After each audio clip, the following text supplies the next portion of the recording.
믿습니다. 성도 여러분의 내적 믿음과 외적인 변화가 더 많은 변화를 통해서 하나님께 영광이 되는 우리 모두가 될 수 있기를 주님의 이름으로 축복합니다. 피터 레크만이라는 사람이 일곱으로 일하시는 하나님이라는 책을 썼는데, 그는 놀라운 하나님을 발견한 대단한 분이었습니다. 하나님께서 그에게 특별한 눈을 주신 것으로 여겨지는데, 하나님은 일곱이라는 숫자를 통해서 일하신다라고 그는 책에 쓰고 있습니다. 음은 7단계입니다. 도레미파솔라시 7음계지요. 아무리 위대한 음악가라도 이 7단계 음에서 작사, 작곡해서 찬양하고 노래로 이어집니다. 천재적인 음악가라도 이 음에서 음악가도 늘릴 수도 없고 줄일 수도 없을 정도로 완벽하게 정해져 있습니다. 또한 색깔도 7가지 색깔이죠. 무지개 색깔이 빨주, 노초, 파남보, 다른 색깔은 이 색들을 배합해서 생기는 색이라고 해요. 7가지 색을 가지고 있으면 모든 색을 다 가지고 있다라고 쓰고 있습니다. 인간의 지체도 7가지다라고 하죠. 머리, 눈, 코, 입, 귀, 손, 발. 누구도 바꿀 수가 없습니다. 그런데 더 놀라운 사실은 인간의 몸은 7년마다 세포가 바뀌고 있다는 사실 아십니까? 7년마다 몸이 다시 새로 만들어진다는 사실입니다. 하나님은 7로 일하신다라고 쓰고 있어요. 성경의 마지막 책에는 7교회가 등장합니다. 7인을 떼고 7나팔을 붑니다. 7대접을 쏟습니다. 하나님은 7일째 안식하셨습니다. 7일에 7주가 지나고 나면 그 다음 날이 성령 강림의 달이기도 합니다. 7년이 되면 안식년이 되고 7년이 7번 지나면 희년이 됩니다. 77이 49 해서 50년의 희년이 다가옵니다. 희년의 때는 남의 물건을 샀던 우리 이웃들의 물건을 다 돌려줘야 되고, 땅도 돌려야 되고, 남의 집도 돌려줘야 됩니다. 그런 이스라엘 백성들에게 희년 제도가 있습니다. 이 희년이 됩니다. 제사장은 지성소 7번에 피를 뿌리러 들어갈 수밖에 없습니다. 50년 동안에. 나아만 장군은 요단강에서 7번 목욕을 하고 난 다음에 깨끗이 치료되어졌다라고 쓰고 있어요. 성경에서 천년 왕국이 소개되고 있는데 역사는 성경대로 지나가고 있습니다. 그렇게 흘러가고 있습니다. 성경은 마지막 때 천년 왕국이 도래할 것을 말하면서 천년 왕국의 전쟁의 결론은 2단어다. 이겼다, 졌다. 이 2단어다라고 쓰고 있습니다. 인생의 결론도 2단어인데 천국에 갔다, 지옥에 갔다. 하나님은 7로 일하신다라고 하면서 베드로후서 3장 8절에 주의 목전에선 천년이 지나간 어제 같으며 밤의 한순간 같을 뿐임이라. 또 시편 기자는 시편 70편 4절에서 사랑하는 자들아 주께서 하루가 천년 같고 천년이 하루 같다는 이 한 가지를 잊지 말라. 시편 기자는 하루가 천년 같고 천년이 하루같이 생각하시는 하나님이다 라고 쓰고 있어요. 그리고 하나님이 7로 일하신다면 6천년 후에 7천년째는 하나님이 안식하는 해다. 천년 왕국이 그 천년 동안 이루어지게 될 것이다. 천년 왕국에는 예수님이 왕노릇 하셔야만 합니다. 그러나 지금은 예수님 왕노릇 하지 않고 이 세계는 마귀에 의해서 지금 다스려져 가고 있습니다.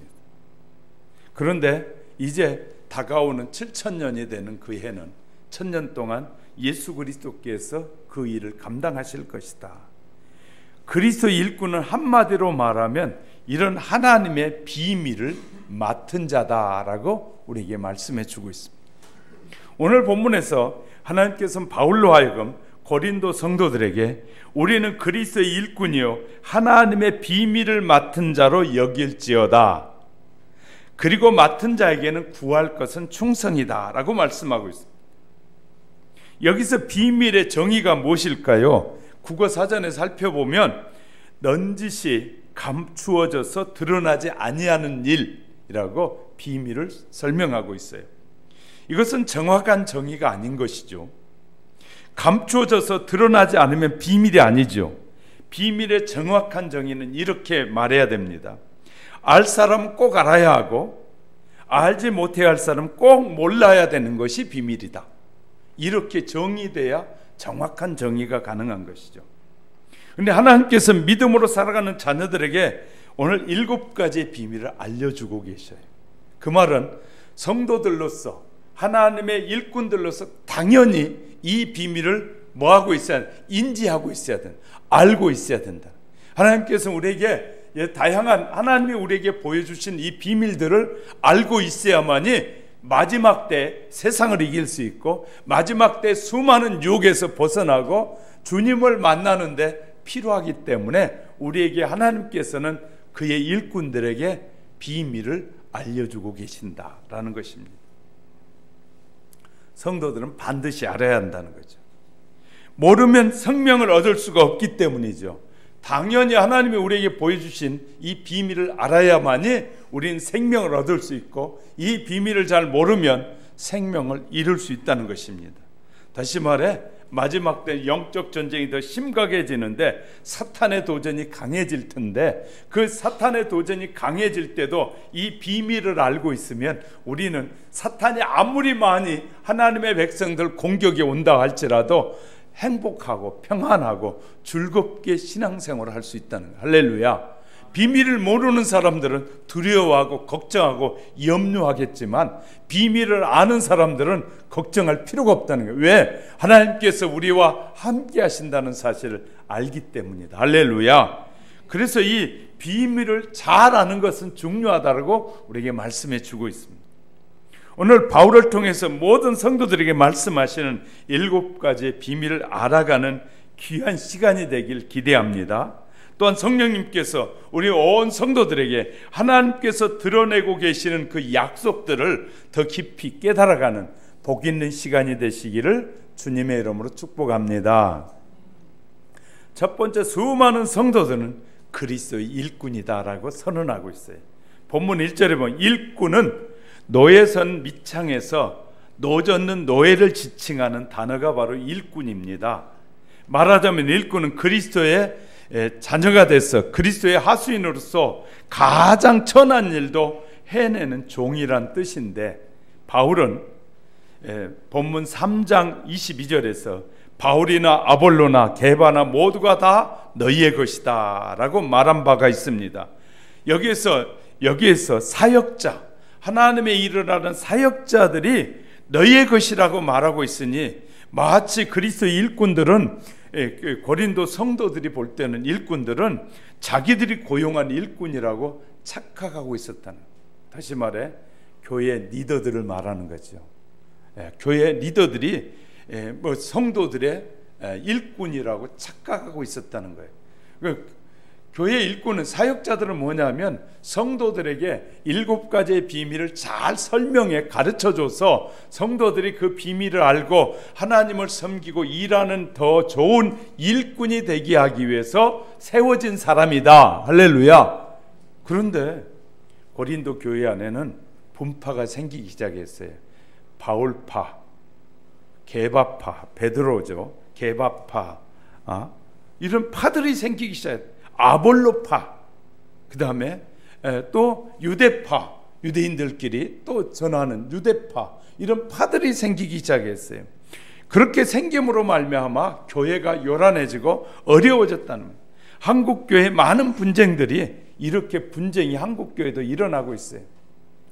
사역자라고 생각하는 사람들이 자기도 모르는 사이에 마귀의 유혹을 받아서 교만해져서 물질을 함부로 쓴다든지 그 하나님께서 주신 직분의 권위를 함부로 남용함으로 말미암아 하나님의 영광을 가리는 일꾼들이 유혹을 받아서 일어나고 있다는 거예요. 그러다 보니까 성도들도 교회 안에서 질서를 무시하고 함부로 살아가는 사람들이 많이 생기기 시작했다는 거예요. 그래서 교회가 지금 세상으로부터 존중을 받아야 되는데 세상 사람들이 교회를 비하하기 시작했단 말이에요.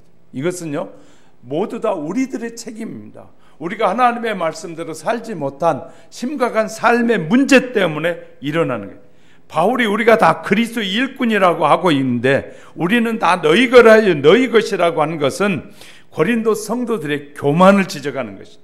그들의 오만을 일깨워 주기 위해서 강조해서 사용하고 있는 말입니다. 그들이 지적 교만에 사로잡혀서 특정 사역자를 중심으로 파당을 만들고 있었고 이에 대한 강력한 경고로 3장 21절에서 누구든지 사람을 자랑하지 말라. 우리는요 때로는 교회 지도자를 자랑하는 어떤 교회 막 전도지 돌리면서 우리 교회 와보세요. 우리 목사님 설교만 들어보세요. 우리 목사님이 전한 예수가 중요한 거예요. 할렐루야. 목사가 말하는 그 예수님이 중요한 거예요. 그래서요 목사도 교만하면 하나님이 바꾸시잖아요. 다른 사역자를 세워서 말씀을 전하게 하셔요. 그러니까 하나님은 당신의 영광을 위해서 세워진 사역자들이 당신의 영광을 가리게 될 때 교체해서 그렇지 않으면 데려가서라도 그 사역을 하지 못하도록 하시는 하나님. 그러니까 우리가 겸손하게 하나님 앞에 엎드려 기도하면 하나님은 뭐 하신다고요? 그 일을 이루어 가시는데 하나님이 하신다는 거예요. 할렐루야. 이 교회의 주인은 예수 그리스도이기 때문에 우리가 잘못된 삶을 살고 잘못된 행동을 하면 그 일에 대한 책임은 하나님이 모두에게 물으신다는 거예요. 할렐루야. 그럼 우리 모두는, 저와 우리 모두 여러분은 겸손하게 주님이 원하시는 뜻을 향해서 열심히 나아가며 예수님만 자랑해야 돼요. 할렐루야. 예수님만 높여드릴 때 하나님이 우리를 통하여 큰 영광을 받게 되는 줄 믿으시기 바랍니다. 자, 사람의 종은 사람의 종이 되면 그를 노예라고 말합니다. 사람의 종이 된 사람을 노예인데 그 노예는 당연히 해방이 돼야 됩니다. 그러나 저와 여러분 그리스도의 종이 된 사람은, 그리스도의 종으로 살아가는 사람은 해방되는 것이 아니라 자유로운 마음으로 내가 선택한 일이기 때문에 우리는 뭐 하게 된다고요? 자청하여 일하는 일꾼이에요. 할렐루야.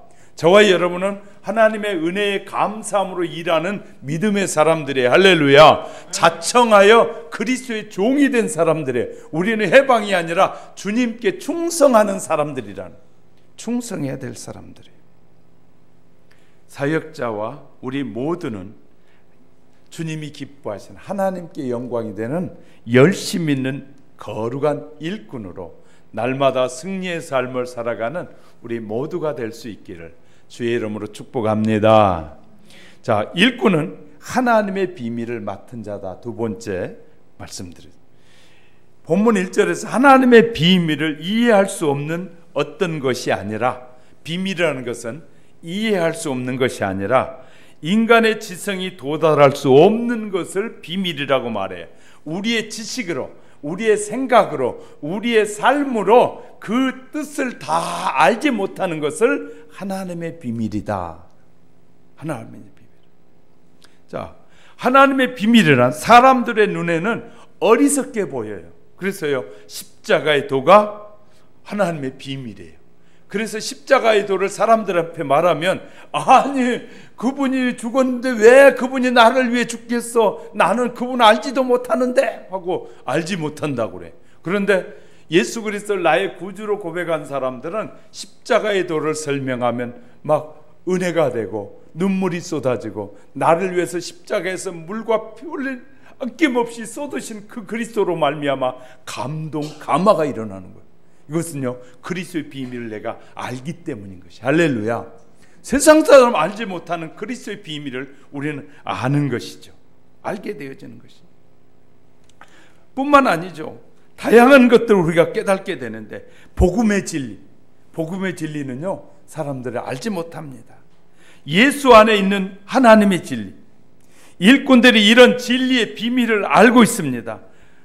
너나 나나 똑같은 사람으로 보이지만 사역자와 성도들의 사이에 큰 것이 있죠. 그것은 사역자들이 하나님의 말씀의 비밀을 가진 것이고, 비밀을 가진 그 비밀을 듣고 여러분도 또 새로운 비밀을 가진 일꾼으로 자라가는 것입니다. 할렐루야. 이것이 중요한 일이죠.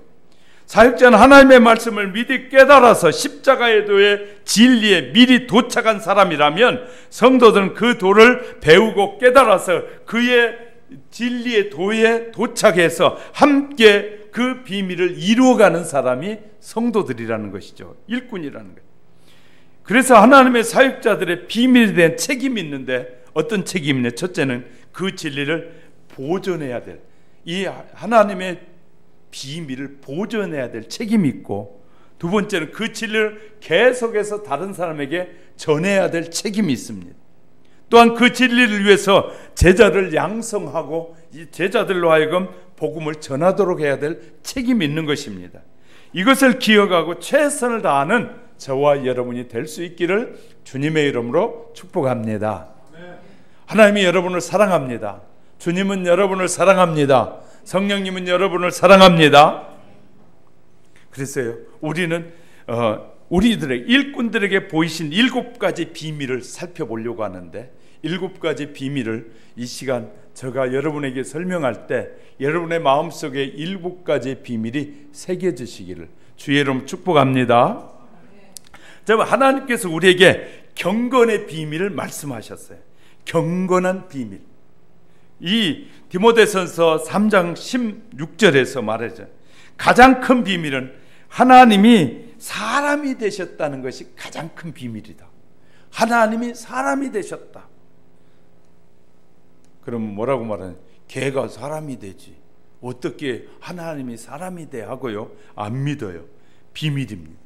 하나님께서는 아무나 믿지 못하도록 하려고 믿는 자들에게만 보여준 비밀이 있는데, 그것이 바로 첫 번째가 하나님이 사람이 되셨다는 거예요. 이 비밀을 아는 사람은 생명이요, 이 비밀을 모르는 사람은 죽음입니다. 성경을 보면 하나님은 4가지 방법으로 사람을 만드셨다라고 쓰고 있어요.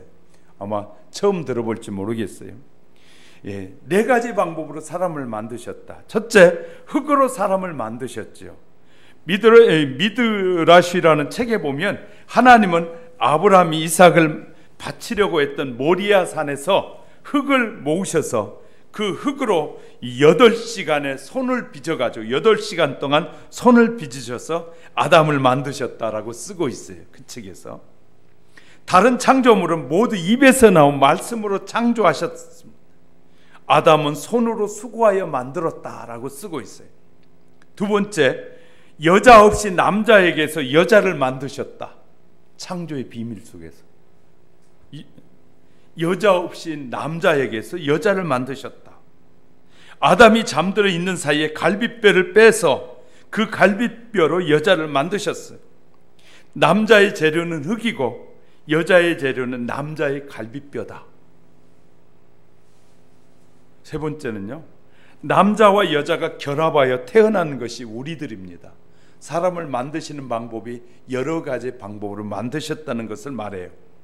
네 번째는 남자 없이 여자에게서 태어나신 분이 계시는데, 남자 없이 여자에게서 태어나신 분이 바로 예수님이시다. 하나님이 사람이 되셔서 이 땅에 오신 것은 비밀입니다. 알 사람은 알고 모를 사람은 모르기 때문에 비밀이라는 것이에요. 이 비밀을 알려주시는데 비밀 속에 믿음으로 들어오지 않으면 멸망당하게 되는 것이죠. 이 비밀을 그대로 믿으면 축복이 된다는 것이. 만왕의 왕 예수님이 이 땅에 목수의 모습으로 오셨어요. 우리는 그분을 어떻게 대접했습니까? 어떻게 대우하고 있습니까? 나중에 하나님께서 다 계산하시겠다는, 우리가 그 예수님을 어떻게 믿는지에 대해서, 그분을 어떻게 섬기고 있는지에 대해서 나중에 다 계산할 때가 반드시 온다는 것입니다. 이것이 경건의 비밀입니다. 두 번째, 우리 안에 계신 그리스도가 계시다는 것이 두 번째 비밀이다라고 골로새서 1장 27절에서 29절에서 말씀해 주고 있습니다. 하나님께서는 바울에게 꿈을 주셨는데 이방인에게 비밀을 전하는 것이었습니다. 믿음으로 사는 사람들은 너희 안에 계신 그리스도가, 우리 안에 그리스도가 계시다는, 믿음으로 예수 그리스도를 나의 구주로 고백하는 모든 사람들에게는 예수 그리스도가 그 안에, 사람 안에 계신다는 거예요. 우리 안에 예수님이 계시다는 것이 비밀입니다. 예수님이 우리 안에 계신 비밀을 알고 믿으면 우리는 새로운 피조물로 바뀌게 됩니다. 경기도 광주에 큰 집을 가지신 어느 집사님이 계시는데, 그 자기 교회에 부흥회가 일어나니까 집이 크니까 부흥 강사님 우리 집에서 대접하겠습니다. 우리 집에서 주무시고 대접을 하겠습니다. 그래서 그 집에 있게 됐답니다. 근데 그 집에 가보니까 강사님이 가만히 보니까 남편 집사님은 부흥회 시간에 안 오더라는 거예요. 아내 집사만 오고 남편 집사가 안 오더라고요. 그래서 이 저녁을 먹으면서 물어봤다. 왜 남편 집사님은 왜 부흥회 시간에 안 오십니까? 그랬더니 남편 집사가 이렇게 말하더랍니다. 목사님, 저는 부흥회 참석하지 않겠습니다. 왜요? 그랬더니 부흥회 참석하면 제가 은혜를 받게 되잖아요. 은혜를 받으면 사업을 할 수가 없습니다. 제가 하는 사업에는 악한 사람이 많아서 쌍소리도 좀 해야 되고 때로는 폭력도 좀 필요하고 거짓말도 해야 되는데 은혜 받으면 그렇게 할 수 없거든요. 그러면 제 사업이 되지 않습니다. 저는 은혜 받으면 안 됩니다. 그러더라고요. 예수님을 우리 마음 안에 모셔드리면 두 가지의 본성의 싸움이 시작돼요. 선한 마음과 악한 마음이 공존하기 시작합니다. 그래서 선으로 악을 이겨야 되는데 선으로 악을 이기지 못하고 아직도 존재해 있다는 거예요. 그래서 혹시 선으로 악을 이기면 망할까 봐서 두려워한다는 거예요. 자, 뭔가가 우리 안에 계심을 믿게 될 때 우리 안에 변화가 일어나게 된다는 것입니다. 이것이 바울이 말하는 각 사람은 그리스도 안에서 완전한 죄로 세우려 합니다. 우리를요, 예수 그리스도가 그럼 왜 우리 안에 그리스도가 계시느냐 하면 우리로 하나님의 사람으로 온전한 사람이 되게 하시려고 우리 안에 계신다는 거예요. 할렐루야. 예수님은 우리 안에 믿음으로 들여오신 것을 비밀이라고 바울은 말하면서 우리에게 알려주고 있습니다. 저도 이 시간에 비밀을 전달합니다. 여러분 안에 예수님이 들어와 계심을 믿으면 아멘. 세 번째는요, 그리스도와 교회의 관계를 설명하고 있어요. 그리스도와의 교회와 관계. 하나님께서 우리에게 비밀을 주셨는데 에베소서 5장 32절 33절에 이 말씀을 하시는데, 하나님은 또 하나의 비밀을 우리에게 주셔요. 그 비밀을 알면 생명이 있고 알지 못하면 멸망한다고 하면서 예수님은 신랑이고 모든 교회는 신부다라고 쓰고 있어요. 지구상의 교회가 250만 개쯤 된다고 하는데 250만 개의 교회와 예수님이 결혼하셨다는 것이 비밀이라는 거예요. 어떻게 그렇게 할 수 있는지 모릅니다. 하여간 비밀이라고 우리에게 말씀해 주고 있어요. 바울은 말하기를 내가 하나님의 열심으로 너희를 위하여 열심을 내노니 내가 너희를 정결한 처녀로 한 남편인 그리스도께 드리려고 중매함이라.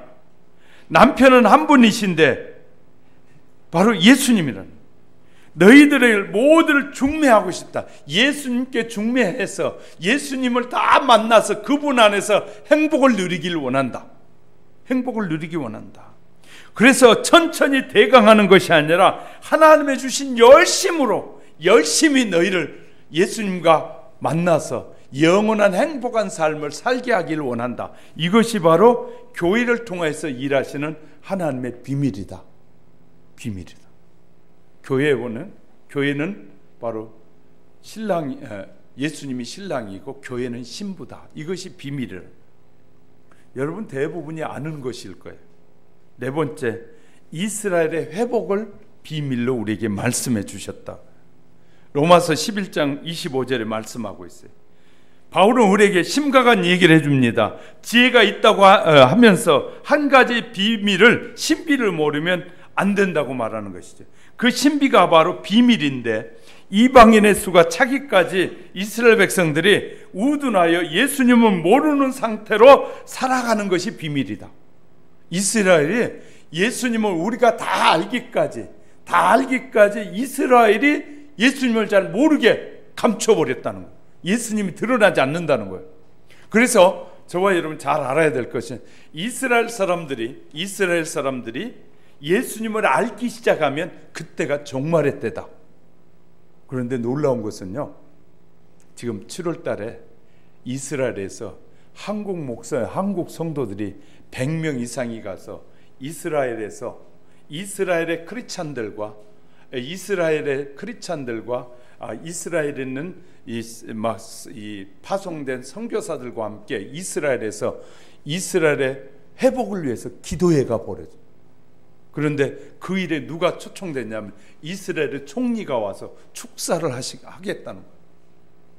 그래서 지금 심각한 일이 일어나고, 세계에 수많은 이 미국에서도 한국인이 가고 있고 목사님도 가고 성도들도 가고 있는데, 세계 여러 나라에 있는 사람들이 이스라엘에 가서 이스라엘의 예수님을 알고 이스라엘의 회복되기를 위해서 기도회가 벌어져.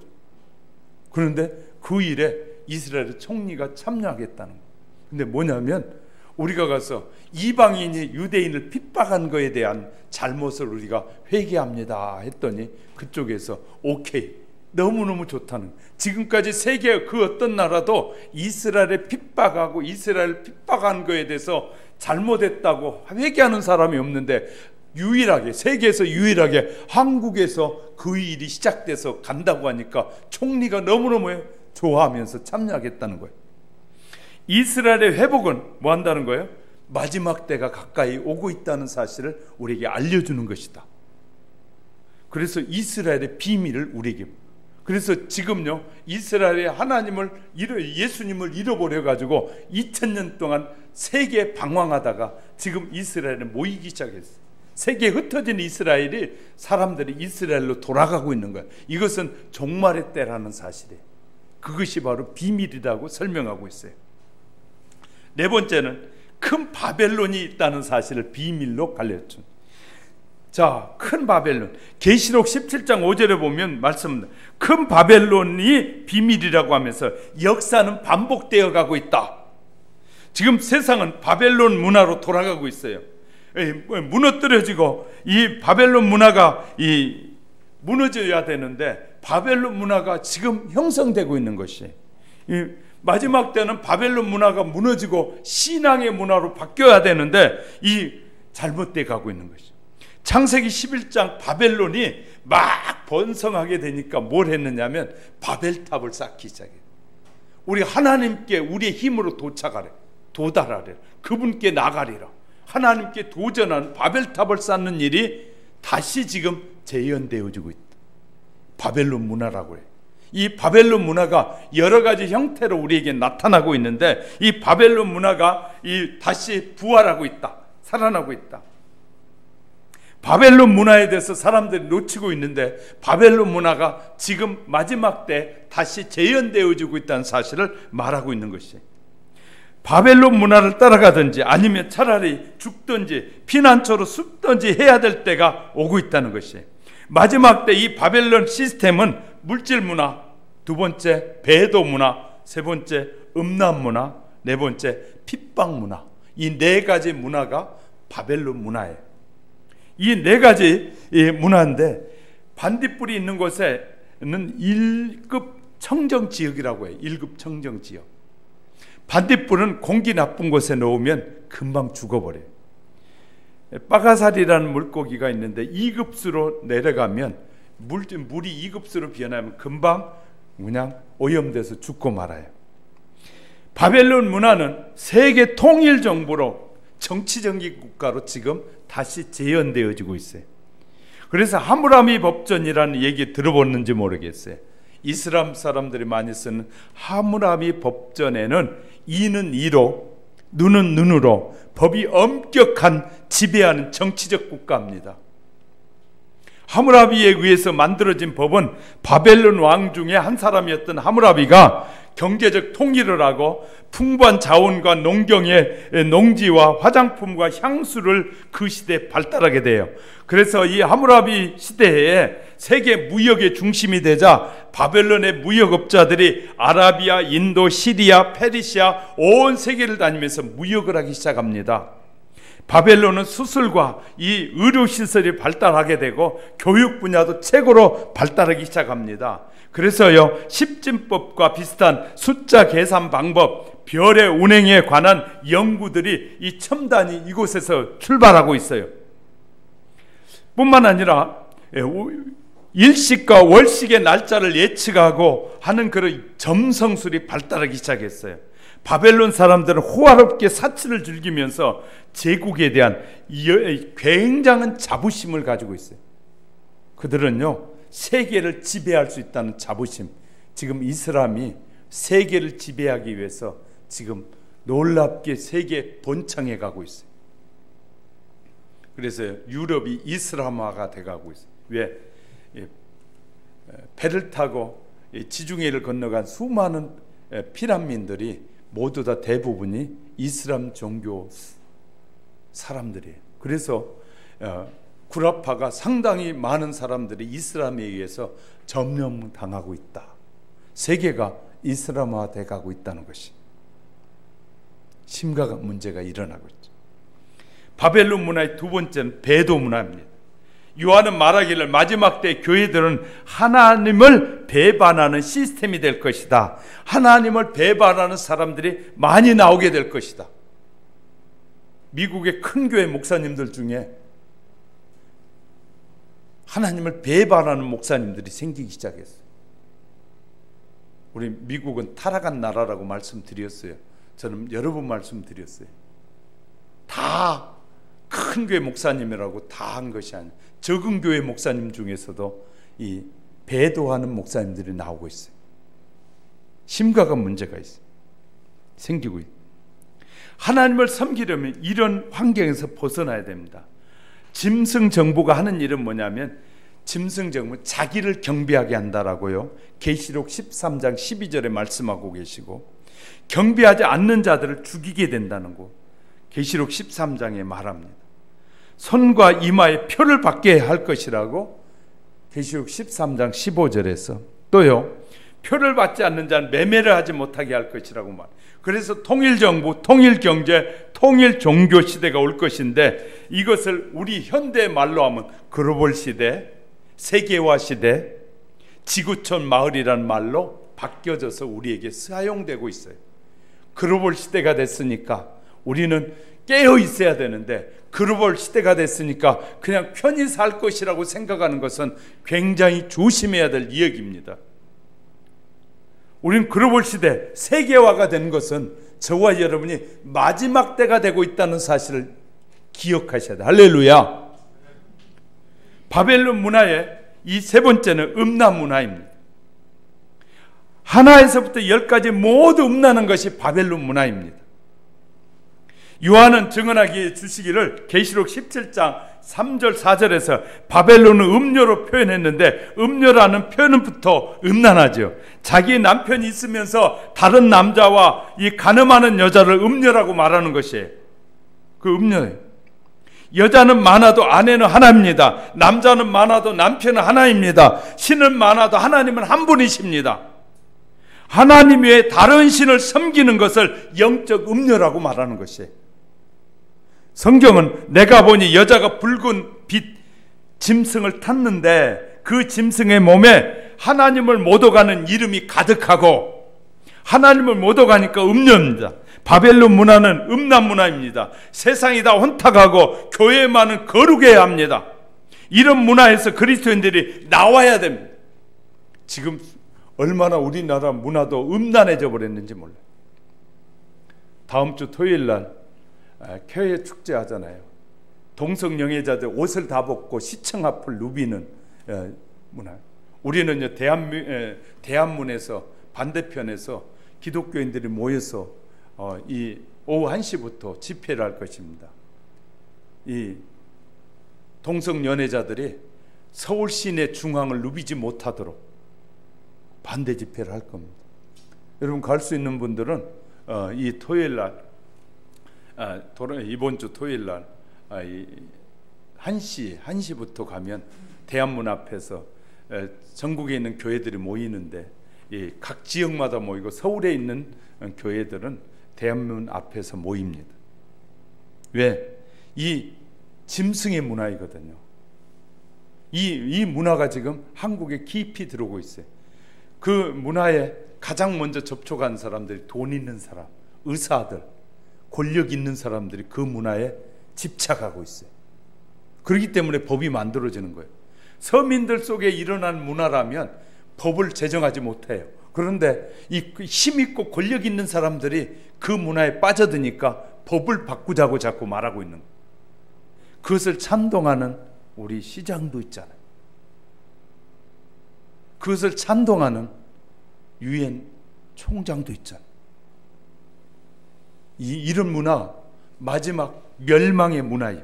이것이 지금 우리나라에도 물밀듯이 밀려 들어오고 있는데, 그래도 우리나라 아직 대법원, 헌법에 의해서 대법원은 동성연애자들이 혼인신고를 할 때 이번에 대법원에서도 아니다, 우리나라는 남자와 여자가 결혼한 것이 합법적인 결혼 문화다 하고 해서요, 이 동성이 결혼한 이 신청을 거절했어요.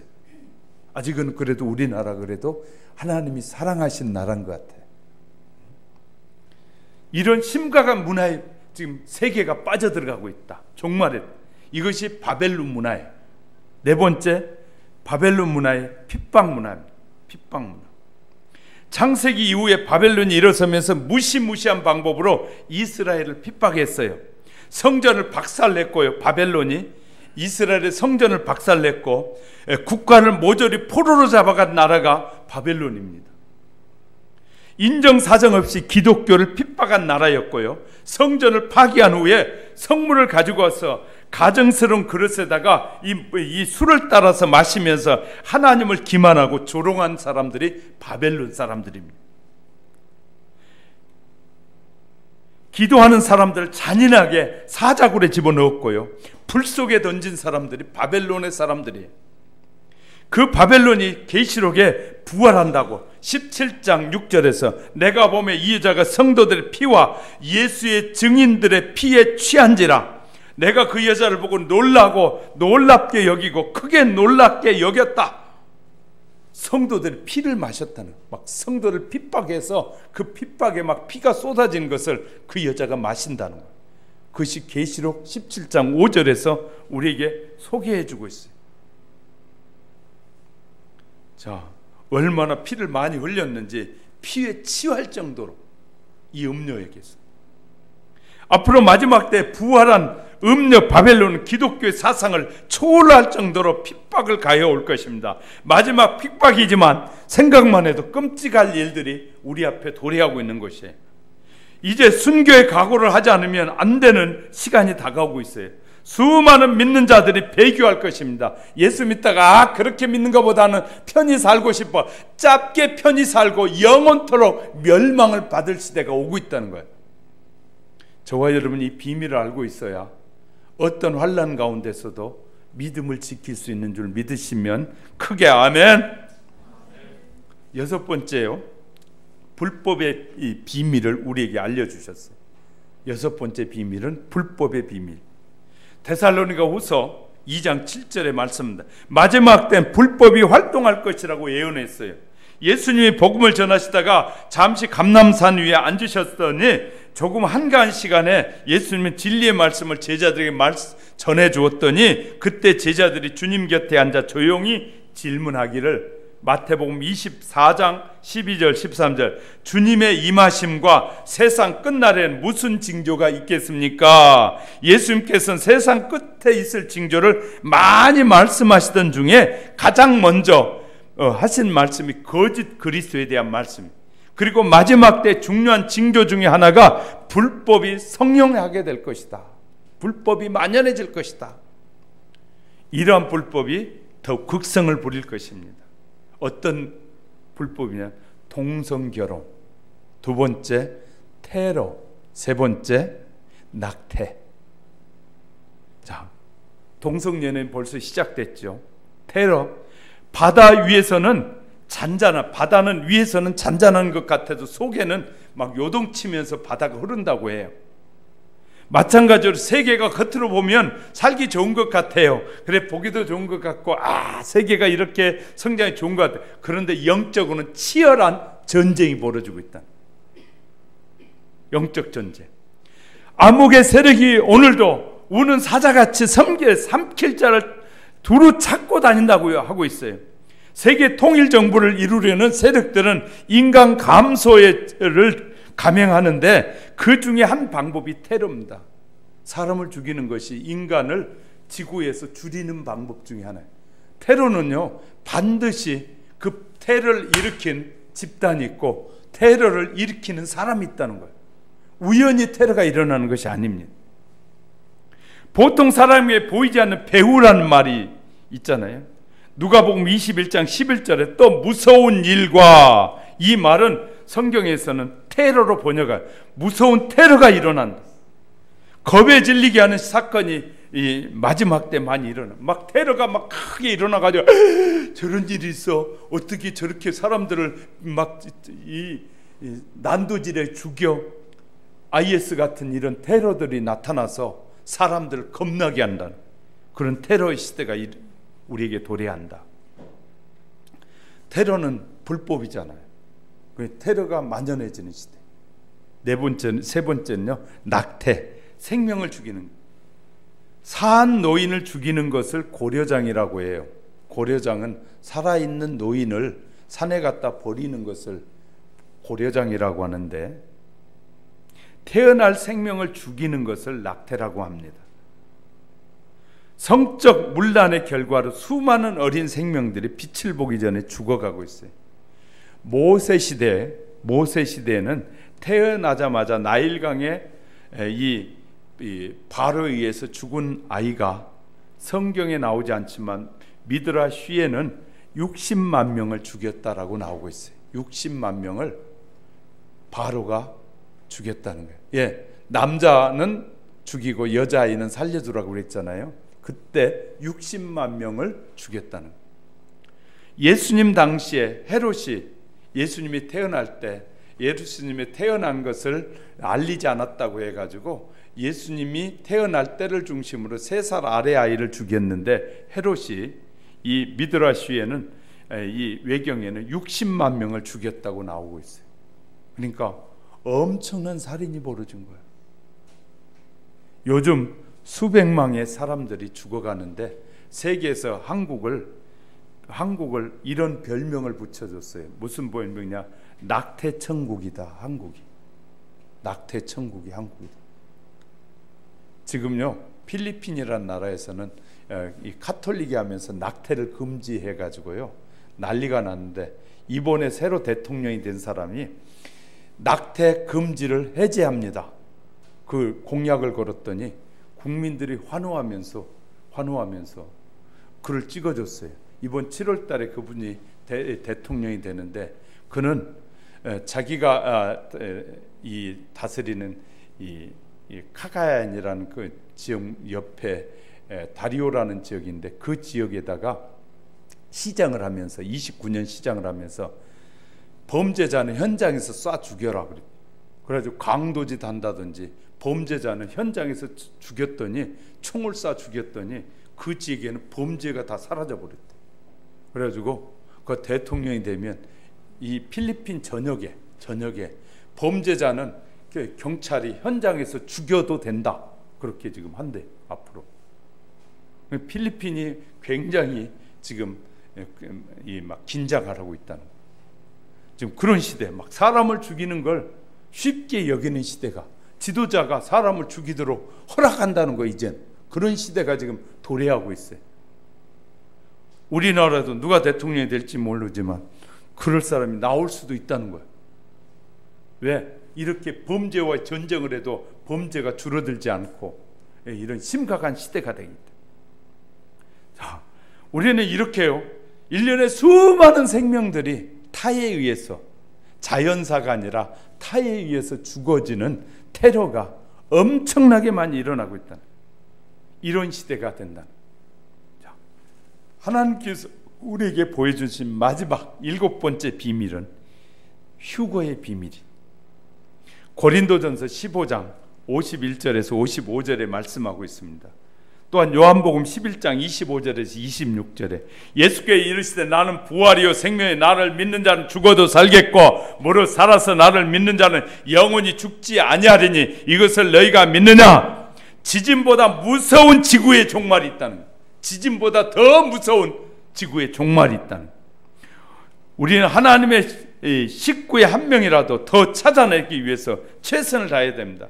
하나님의 식구들이 그 종말의 때 죽어가면 안 되잖아요. 하나님은 우리에게 7가지 비밀을 알려주셨어요. 소위 타종교에서 말하는, 타종교에서는 이것을 비밀을 이렇게 말해요. 천기 비밀이다. 천기 비밀. 천기를 누설하면 큰 재앙이 있다고 말해요. 다른 종교에서는. 그런데요, 기독교에서는 하늘의 비밀을, 이 비밀을 알려서 사람들이 뭐하게 하려고? 살리기 위해서. 할렐루야. 하늘의 비밀을 우리에게 7가지 비밀을 알게 하시고 우리로 하여금 아는 사람들이 또 다른 사람에게 이 비밀을 말하게 하는 것은 수많은 죽은 영혼들을 하나님이 살리게 하시려고. 할렐루야. 비밀을 우리에게 가르쳐주고 있다는 거예요. 그러므로 일꾼은, 세 번째요, 일꾼은 부르신 이에게 충성을 해야 된다는 거예요. 본문 2절에서 그리고 맡은 자에게 구할 건 충성이다. 충성이라는 말은 피스토스라는 말인데 믿을 수 있는 것이란 뜻이에요. 우리 신앙생활 속에서 충성과 신앙은 대응되는 낱말입니다. 즉 신앙인은 충성스러워야 한다는 뜻입니다. 충성은 참된 일꾼들의 필수적인 자세란.